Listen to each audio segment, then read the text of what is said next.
Bisa nggak ada orang-orang yang tidak berdosa yang Tuhan pilih untuk menjadi bagian dalam silsilahnya? Sangat bisa. Tuhan bisa pilih orang-orang kudus, orang-orang tak berdosa, orang-orang bahkan yang mungkin seperti nabi-nabi dalam Alkitab. Tapi yang menarik, Tuhan pilih juga orang-orang yang dipandang berdosa oleh dunia. Kenapa? Karena memang Tuhan mengingatkan setiap kita, Tuhan lahir ke dunia karena kasih-Nya. Dan kasih-Nya dinyatakan dalam penerimaan. Seperti apapun kita, sekotor apapun kita, kasih Tuhan melebihi pelanggaran kita.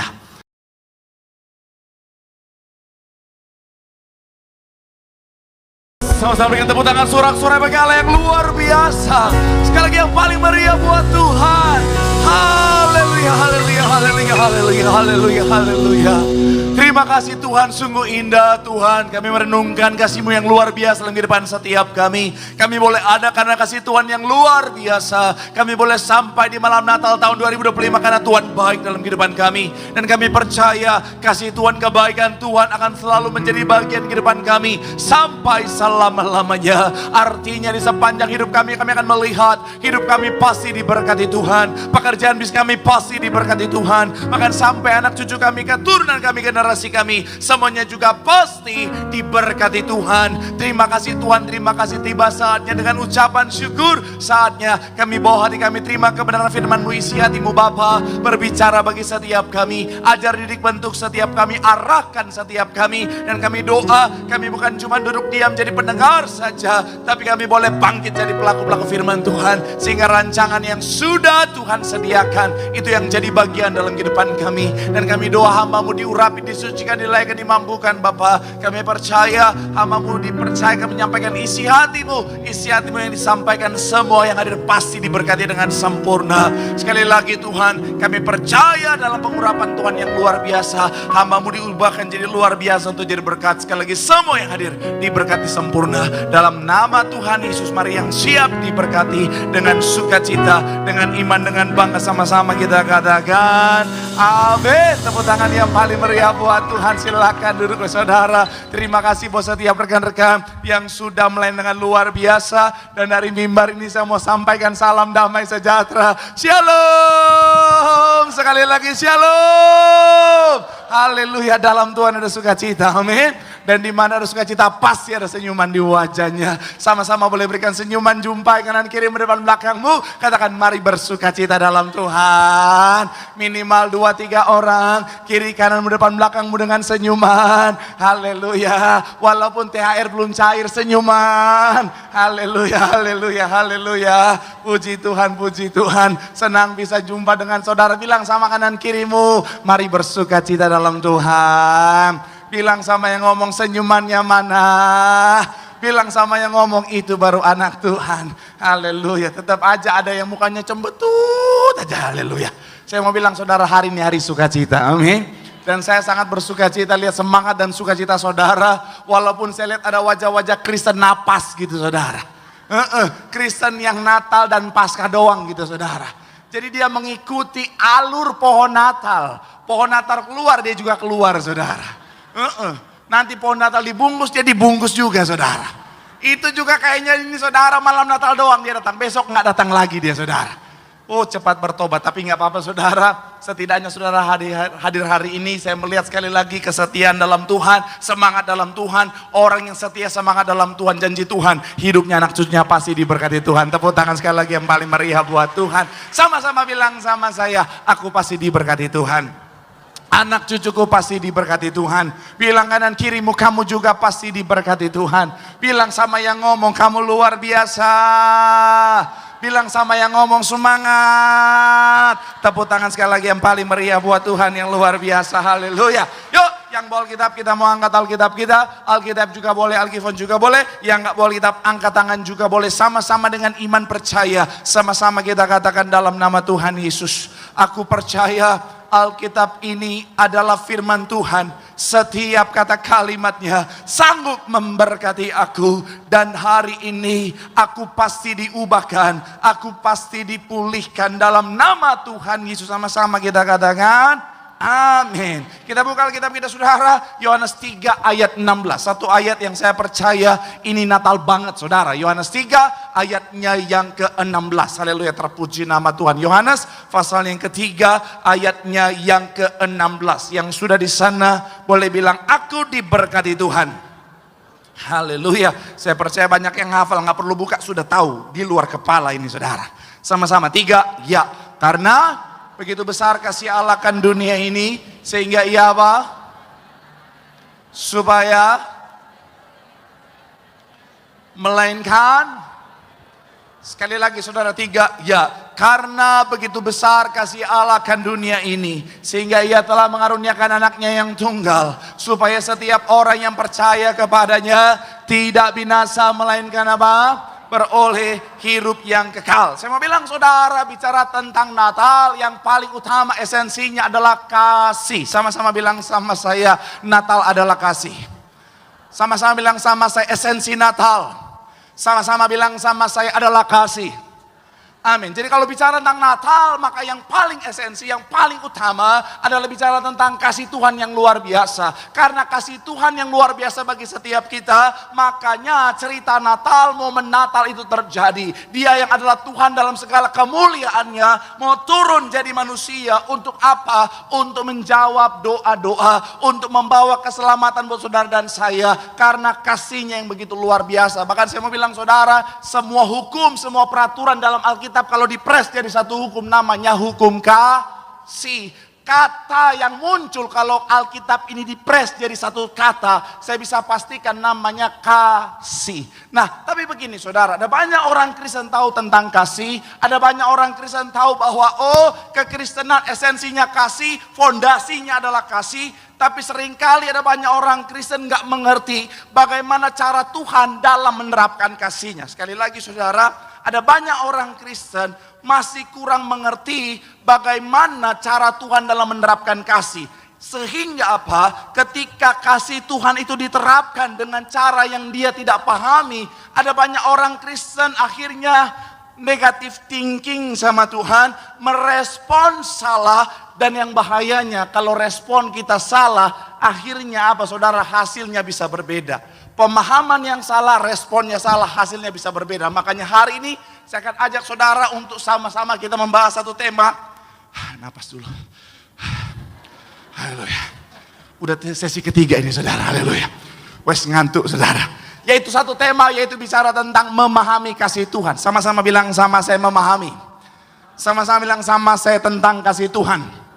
Amin. Doa saya melalui firman Tuhan hari ini, saudara dan saya akan punya pemahaman yang benar tentang kasih Tuhan, sehingga respon kita benar, dan apa yang sudah Tuhan sediakan jadi bagian setiap kita. Tepuk tangan yang paling meriah buat Tuhan. Haleluya.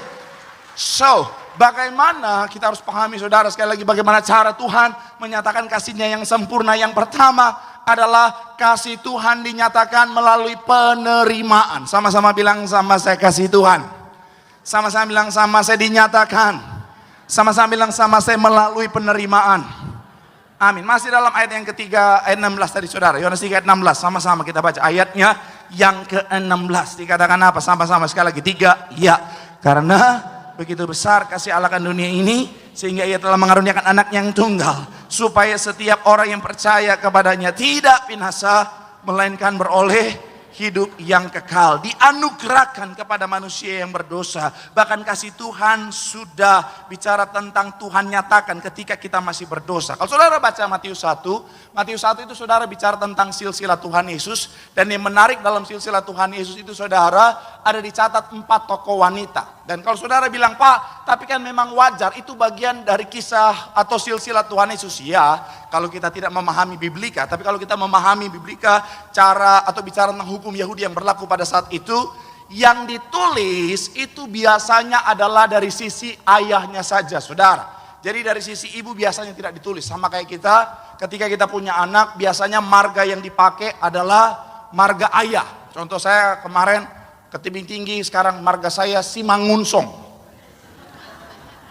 Tapi katanya lebih cocok kalau Purba, karena pura-pura Batak. Terus ada yang bilang begini, Pak terserah marganya apa, yang penting jangan marga satwa. Oh iya siap. Atau Pak, atau boleh juga margarin katanya Pak. Oh terima kasih. Netizen memang kadang-kadang no have akhlak gitu saudara.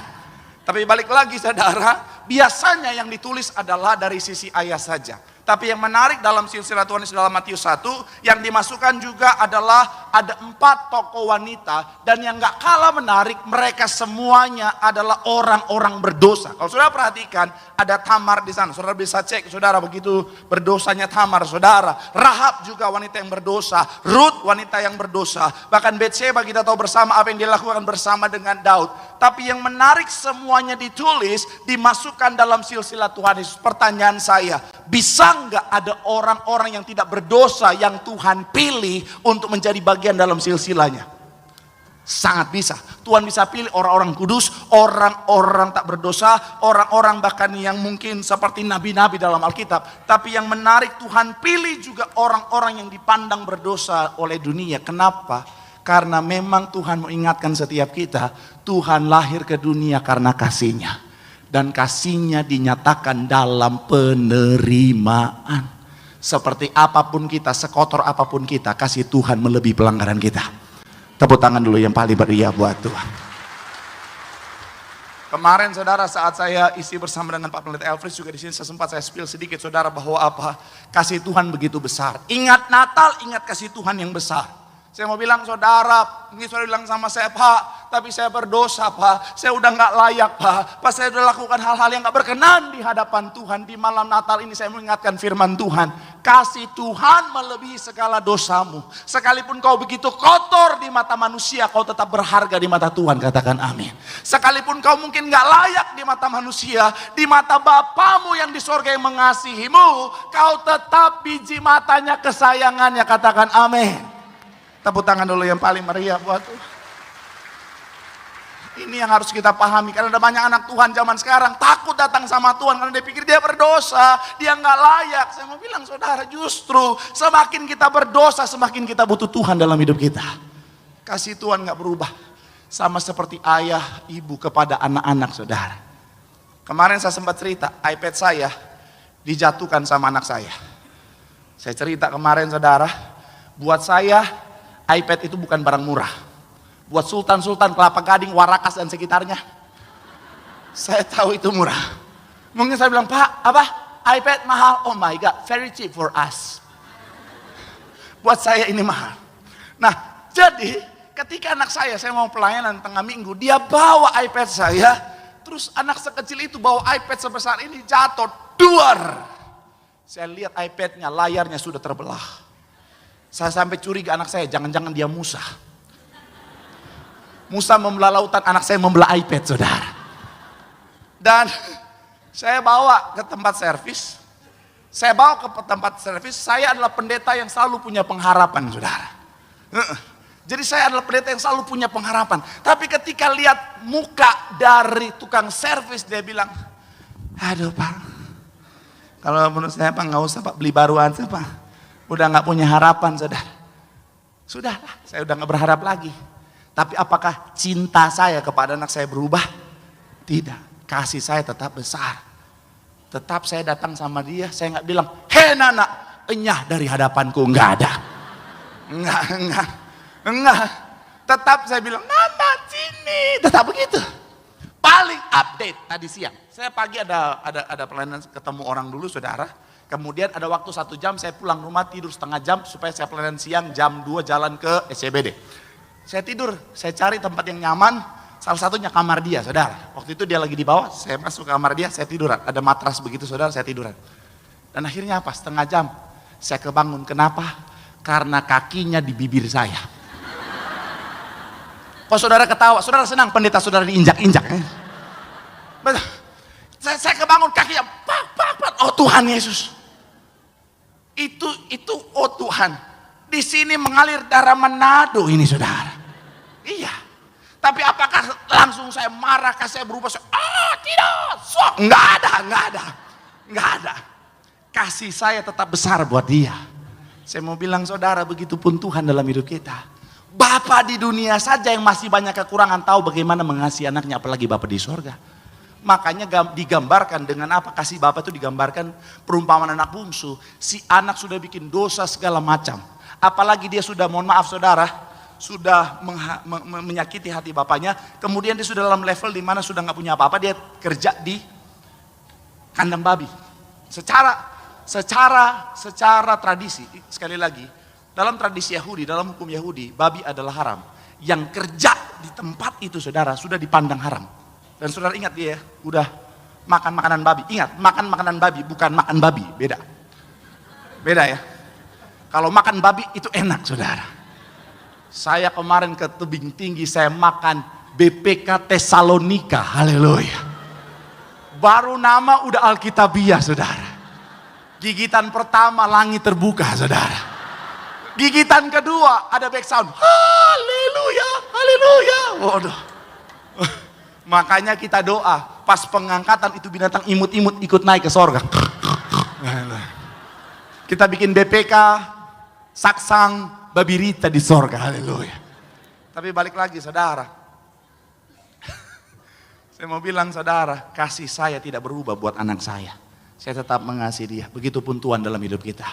Saya nggak tahu saudara hari ini, mungkin saudara hari ini baru datang ke gereja, karena selama ini kau takut datang ke gereja. Kabar baik buat saudara, kasih Tuhan luar biasa. Dia menerima kita apa adanya. Tepuk tangan yang paling meriah buat Tuhan. Bilang sama kanan kirimu, kasih Tuhan melebihi pelanggaran. Bilang sama yang ngomong, dia menerima kita apa adanya. Tepuk tangan yang paling meriah buat Tuhan. Haleluya. Yang kedua, bagaimana Tuhan menerapkan kasih dalam kehidupan setiap kita. Menyatakan kasih yang kedua adalah dinyatakan dengan mengarahkan. Sama-sama bilang, sama saya dinyatakan. Sama-sama bilang, sama saya dengan mengarahkan. Wahyu 3 ayat 19, sama-sama kita baca. Wahyu 3 ayatnya yang ke-19, sama-sama kita baca. 3, ya. Barang siapa ku kasihi, ia ku tegur dan ku apa? Sekali lagi 3, ya. Barang siapa ku kasihi, ia ku tegur dan ku hajar. Sebab itu relakanlah apa? Dan bertobatlah. Kalau saudara perhatikan kata ku tegur, bahasa aslinya adalah elenko. Elenko ini saudara artinya apa? Menunjukkan kesalahan. Sekali lagi, kata ku tegur artinya apa? Kesalahannya dinyatakan, dikasih tahu saudara. Amsal 3 ayat 12 bilang begini. Amsal pasal yang ketiga ayat yang ke-12, sama-sama 3, iya. Karena Tuhan memberi ajaran kepada apa? Seperti seorang ayah kepada anak yang apa? Dikasihinya. Saya pakai lagi analogi tadi saudara. Tuhan sangat mengasihi setiap kita, tetapi Tuhan dalam kasihnya menerima kita apa adanya, tetapi tidak membiarkan kita apa adanya. Sekali lagi, kita harus naik level saudara dalam pemahaman. Tuhan dalam keadaan apapun kita diterima apa adanya, tetapi Tuhan tidak membiarkan kita begitu terus. Saudara ingat perumpamaan anak bungsu ketika dia kembali, bapaknya menerima dia apa adanya. Walaupun mohon maaf sudah bau begitu luar biasa dengan segala dosanya, bapaknya menyambut dia, betul ya? Tapi apakah sampai di situ saja? No. Bapaknya bereskan dia, rapikan dia, pakaikan dia cincin dan lain sebagainya. Tuhan menerima kita apa adanya, tapi tidak pernah membiarkan kita apa adanya. Saudara dan saya ketika kita berdosa, kita datang sama Tuhan, Tuhan menerima kita. Tapi bukan berarti Tuhan membiarkan kita dalam dosa. Jangan sampai saudara bilang, oh karena Tuhan mengasihi saya, kasih Tuhan melebihi pelanggaran saya mau ngapain aja, mau bikin dosa. Yang memang enak. Bebas dong, kan Tuhan mengasihi saya. Gue mau ngapain aja, bebas. Hidup di bumi, gue santai. Nanti sebelum meninggoy, gue sorga.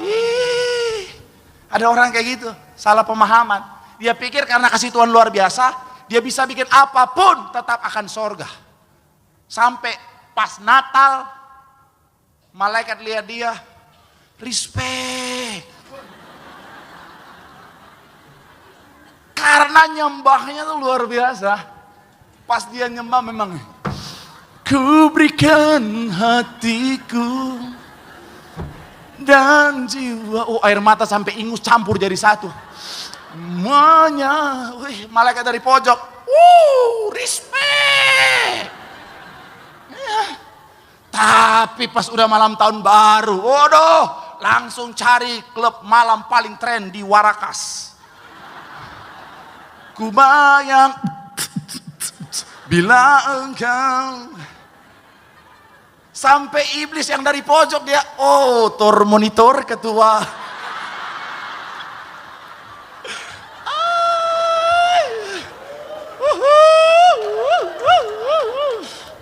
Asik, Tuhan menerima aku apa adanya. Enggak gitu, Besti. Balik lagi ke analogi tadi. Ke cerita tadi. Anak saya. Bukan anak tadi, anak saya. Yang tadi yang injak bibir saya. Ketika saya bangun, saya lihat kakinya di bibir saya. Saya langsung angkat dia dan bilang, "Say, Nana, no.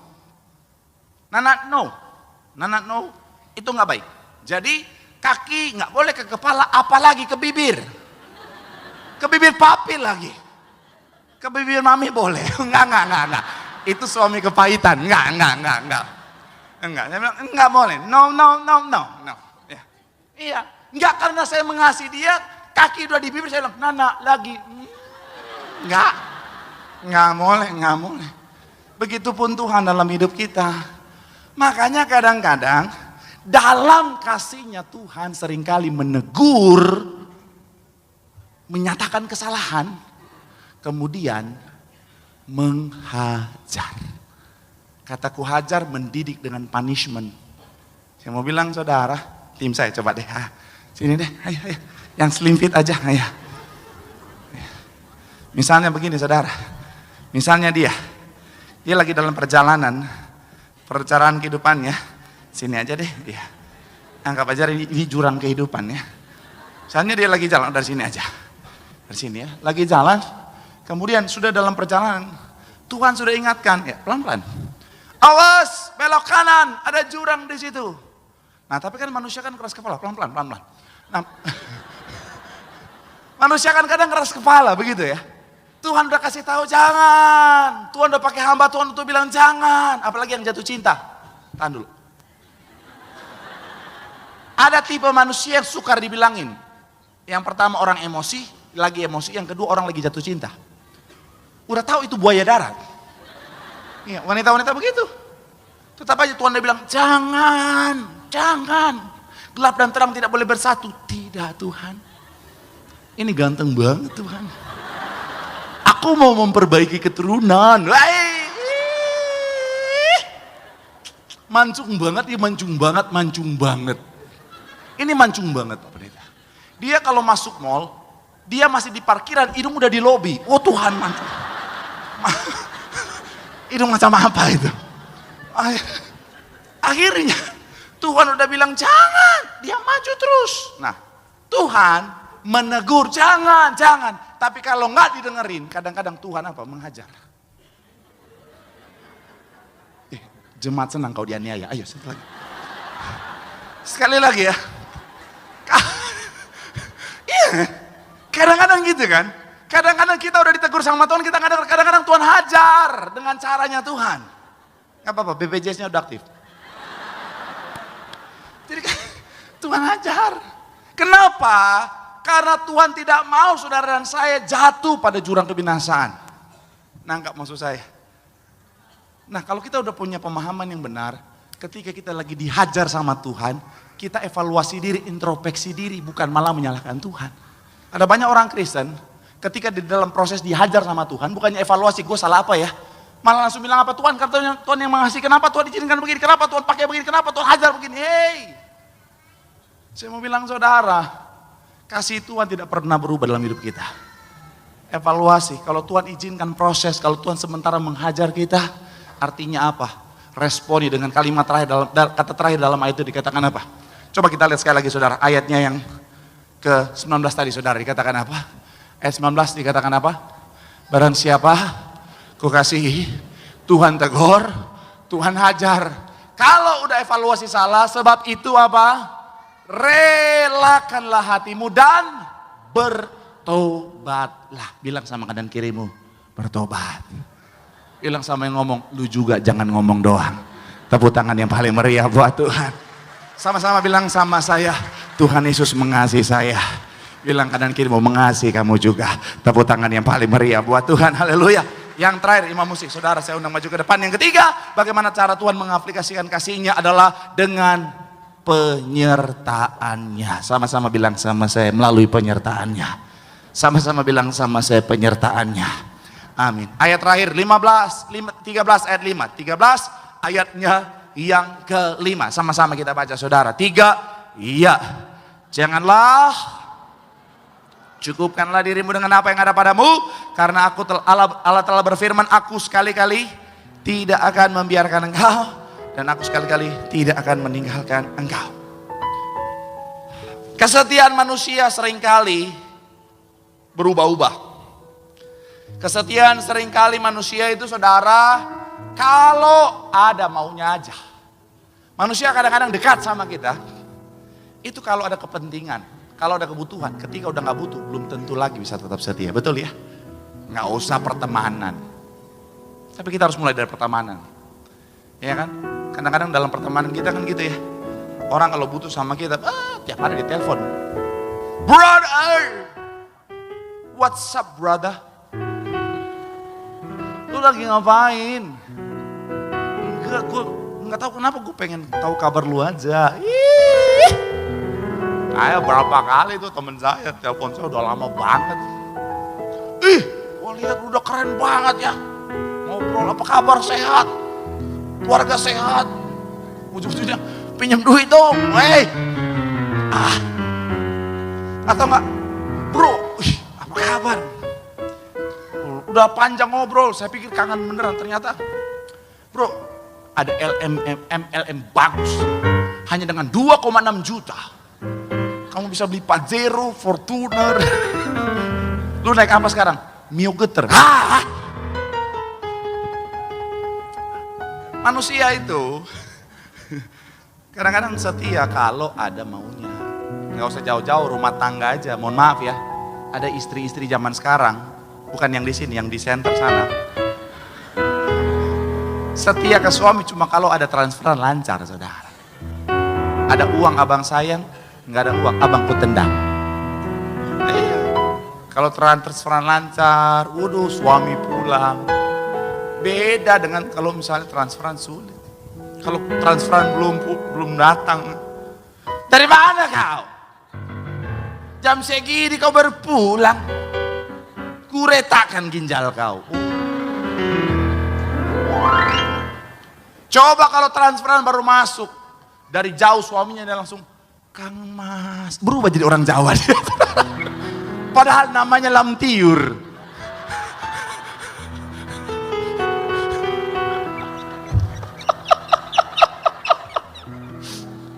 Lamtiur si Reja Gugu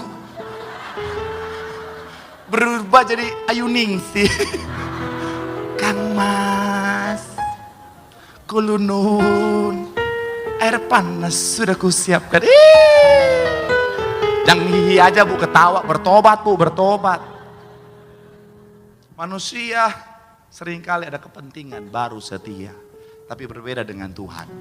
Tuhan dalam keadaan apapun, Tuhan tetap setia dalam kehidupan kita. Makanya dikatakan, aku sekali-kali tidak akan pernah meninggalkan kau sedetik pun. Dalam kondisi apapun Tuhan tetap setia. Nah ini harus kita pahami supaya apa? Supaya ketika kita dalam keadaan yang sulit, dalam keadaan yang berat, kita gak berpikir bahwa Tuhan ninggalin kita. Karena dalam keadaan apapun Tuhan tetap setia. Mungkin saudara pernah dengar, saya akan tutup dengan ini. Ada satu cerita, ada seorang yang diberi penglihatan, dia dibawa ke alam roh. Kemudian di sana dia ditunjukkan proses perjalanan kehidupannya, di mana digambarkan seperti dia sementara berjalan dengan Tuhan Yesus di pinggir pantai, di pasir itu, dan dia melihat proses perjalanan kehidupannya dari kecil sampai dia tua. Singkat cerita, dia melihat proses perjalanannya dari kecil itu, saudara. Dia sukacita, dia ketawa, dia lihat ada bekas telapak kaki di sana, ada 2 pasang di sana. Tetapi ketika dia mulai dewasa, dia lihat di momen dewasanya, dia lihat hanya ada 1 pasang kaki saja. Kemudian ketika dia lihat foto atau gambarnya, dia bilang, Tuhan, aku melihat ada momen di mana hanya ada 1 pasang telapak kaki saja dalam perjalanan kehidupanku. Dan aku lihat itu justru di momen terberatku, di momen yang paling sakit dalam hidup. Kenapa kau Tuhan meninggalkan aku? Padahal itu adalah saat dimana aku sangat membutuhkanmu Tuhan. Katanya kau Tuhan adalah Tuhan yang setia. Tapi dalam cerita itu jawaban Tuhan begitu indah. Tuhan bilang begini, itu bukan telapak kakimu, tetapi telapak kakiku. Loh, ini kan perjalanan kehidupanku, terus aku di mana Tuhan? Itu kenapa hanya ada satu telapak kaki? Karena aku sementara menggendongmu. Di saat kau nggak kuat, di saat terberatmu, aku ada menggendongmu supaya kau sampai pada garis akhir perjalanan kehidupanmu. Tepuk tangan dulu yang paling meriah buat Tuhan. Sekali lagi, aduh. Namanya hidup ya.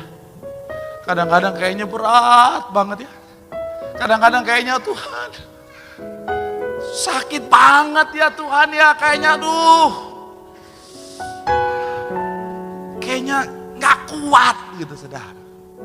Tapi kalau kita ingat Natal, kita ingat kasih Tuhan. Kita ingat ada satu pribadi yang setia menyertai kita.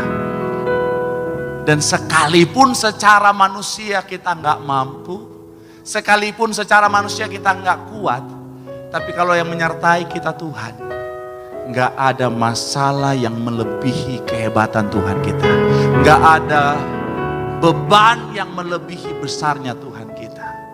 Makanya apapun keadaannya, ingat kasih Tuhan, ingat Natal. Kita ingat bahwa Tuhan menyertai kita. Segala perkara dapat kutanggung dalam Tuhan yang memberikan kekuatan. Tepuk tangan yang paling meriah buat Tuhan. Bilang sama kanan kirimu, ada penyertaan yang sempurna. Bersama dengan Tuhan, kita cakap menanggung segala perkara. Sekali lagi tepuk tangan yang paling meriah. Yang diberkati boleh lambaikan tanganmu, sorak-sorai yang paling meriah buat Tuhan. Haleluya. Mari sama-sama doa di hadapan Tuhan. Firman Tuhan mengatakan setiap kita Natal bicara tentang kasih Tuhan. Dan kita harus ingat cara Tuhan menerapkan kasihnya. Yang pertama, Tuhan menerapkan kasihnya dengan menerima kita apa adanya. Mari datang sama Tuhan sekotor apapun kita. Tuhan datang bukan untuk orang benar, tapi justru untuk orang berdosa supaya bertobat.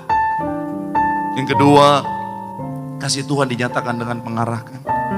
Tuhan menerima kita, tapi Tuhan tidak membiarkan kita tetap dalam dosa.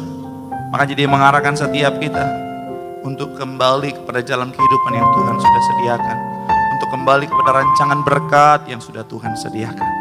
Relakanlah dan bertobatlah. Dan yang terakhir, dia Tuhan yang tetap setia sampai selama-lamanya. Proses yang sementara kau hadapi bukan berarti karena Tuhan meninggalkanmu. Justru dalam titik terendahmu, titik terberat setiap kita, Yesus ada di sana karena dia Tuhan yang setia. Dan kalau Tuhan bersama kita, segala perkara dapat kita tanggung dalam Tuhan Yesus yang memberikan kekuatan. Sekali lagi boleh berikan tepuk tangan sorak-sorai yang paling meriah buat Tuhan. Angkat tanganmu.